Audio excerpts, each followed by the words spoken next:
Então é isso que nós temos que entender. Não adianta segurar um aluno que não tem condições. É uma tortura para ele, é uma tortura para os outros, e é um descumprimento das regras da escola. Vício se elimina nesta casa antes da escola de aprendizes. Ele tem tratamento espiritual, consulta, mensagem, sessão doutrinária, ou que aqui a gente chama de T2. Ele tem o curso preparatório, o curso básico, o livro dos espíritos, para ele se livrar dos vícios. Não dos defeitos, dos vícios. Aí, se ele se livrou, ele pode vir para a escola trabalhar os defeitos. Mas se ele não se livrou, nós entendemos que é uma tortura para ele e uma tortura para os outros que se livraram. Ah, mas e a caridade, e a fraternidade? Santa Margarida, não adianta eu pegar um aluno do curso fundamental e levá-lo para a universidade. Adianta? O que ele vai fazer lá? Ele vai ficar cutucando o nariz, jogando bolinha de gude, olhando para o que não deve, pensando o que não precisa, menos aprendendo. Salvo se fosse um gênio. Mas isso é outra história, que no nosso planeta tem pouco. Então, na sequência dessa análise, por último nós temos, assim, os vícios e defeitos são o último assunto dessa apostila. O que nós temos que entender é o seguinte: esse conjunto de aulas, ele é distribuído ao longo do curso. O dirigente tem que ter essa sensibilidade de deixar que o aluno se manifeste para saber o que aquele aluno precisa. E evitar e ensinar os demais que não podem dar pitaco na vida do outro. Não é? Já imaginou a Lucy falar, eu estou com um problema, assim, aí o outro lá fala, olha aqui, Lucy, de hoje em diante. Não, não pode, o dirigente tem que ter esse comando. Dirigente não pode ser medroso, porque se ele for medroso, ele não comanda. Ele tem que ser decidido, disposto, ativo, dinâmico, resolvido.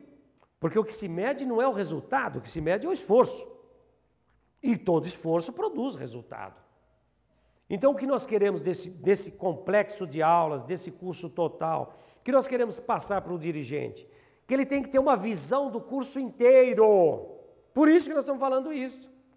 Se ele não tiver uma visão do curso inteiro, se ele estiver na metade, 3/4 ou 1/4, ele não sabe onde vai chegar. A história do estilingue, lembra? Não sabe onde vai chegar e não sabe de onde partiu. Entrou no meio. E agora, faça o quê? Olha, volte até lá no começo. Pega a apostila, pega o Redentor, pega o curso básico, pega o livro dos Espíritos, releia tudo e se prepare para ser dirigente. Nossa, tudo isso? Segundo Divaldo Pereira Franco, antes dele iniciar a vida dele de expositor espírita ou palestrador, que hoje mudou, hoje chama palestrador, né? Quando ele se interessou pelo assunto, diz que Joana de Ângeles disse a ele, primeiro você leia o livro dos Espíritos. Ele falou, acabei de ler. Ela falou, releia. Não está bom. Estou vendo o teu arquivo mental aqui, não está bom.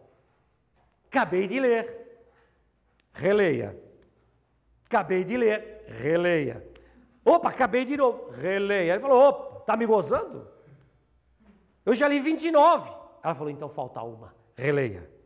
Leu 30 vezes o livro dos Espíritos. Não só leu, como cada vez que lia, ia se aprofundando, estudando, analisando. Por isso ele abre a boca em público e todos falam, onde ele aprendeu? Mas em que livro ele aprendeu?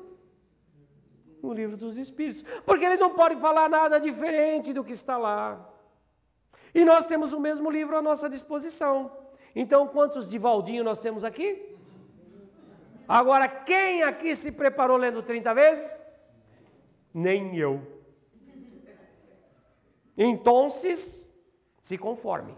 Hoje um cidadão falou assim para mim, o camarada falou que leu a Bíblia em 2 meses. É verdade? Eu falei, olha, já são 2 séculos que eu estou tentando ler a Bíblia e não terminei ainda. E não é mentira. Porque quando você está na metade, você volta no começo. Não é verdade? E a Bíblia é uma chatice para ler. Para estudar, então, é outra chatice.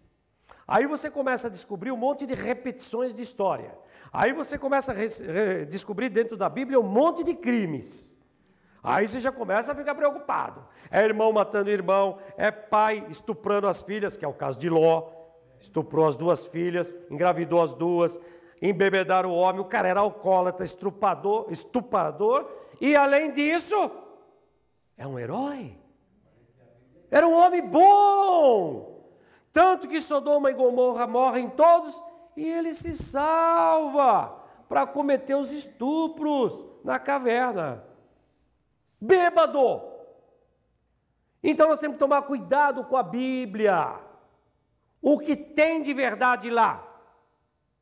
Os 10 mandamentos. As tábuas. E o resto? Quem escreveu? Tirando a psicografia do Moisés nas tábuas ou nas pedras, o resto, quem escreveu? Sabe-se lá. Não é? Por que nós estamos comentando isso? Porque é importante para o dirigente. Vocês já viram aulas minhas que eu trago a Bíblia. Não escondo, eu trago a Bíblia, principalmente na aula da criação. O espírita tem que estudar a Bíblia, não ler a Bíblia. Ele tem que estudar os seus livros e não ler os seus livros. Só que ele não é tão burro e falta tanta intelectualidade para que ele não interprete que ele não pode endeusar um criminoso. Não é verdade? Por que nós estamos falando isso? Porque não tem que ter medo. Deus não vai castigar ninguém. Deus vai nos dar oportunidades repetidas vezes que precisarmos. E uma delas é esta aqui hoje, que nós estamos juntos. Talvez, sabe-se lá quantas reuniões nós já começamos lá no Santo Sepulcro, nas catacumbas de Roma, né? Vai saber. E estamos nos reencontrando de novo agora, na Idade Moderna. Para quê? Atualizar os conhecimentos, porque todos nós temos conhecimentos, só que ficam lá escondidinhos. A mãe de João e de André pergunta para Jesus: Mestre, eu gostaria que os meus filhos fossem por ti escolhidos para serem tão grandes espiritualmente como tu.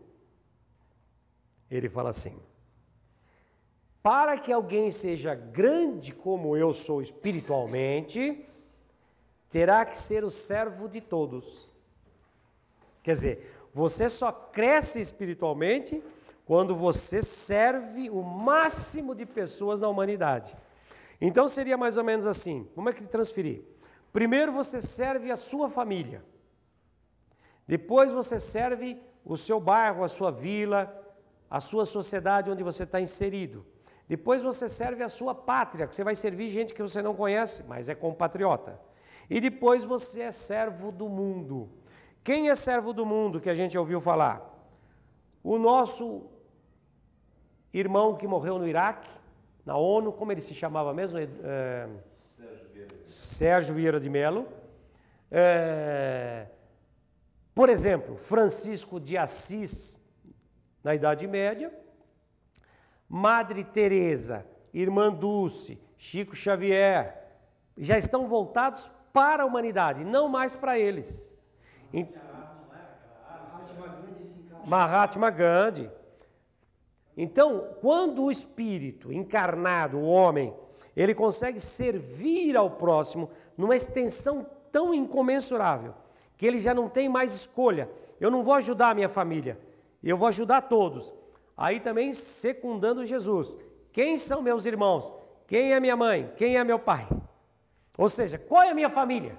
É a humanidade. Quando a família dele for a humanidade, ele já atingiu esse estágio, como foi dito, até do Buda, né? Ou do Cristo. Ou seja, primeiro, viver para a humanidade, sendo servo de todos, servindo a todos. É difícil? Muito. É impossível? Não. Mas é um caminho bom de ser. Sem explicar. Exatamente. Então teria que sempre usar o Evangelho como... buscar no Evangelho essas orientações.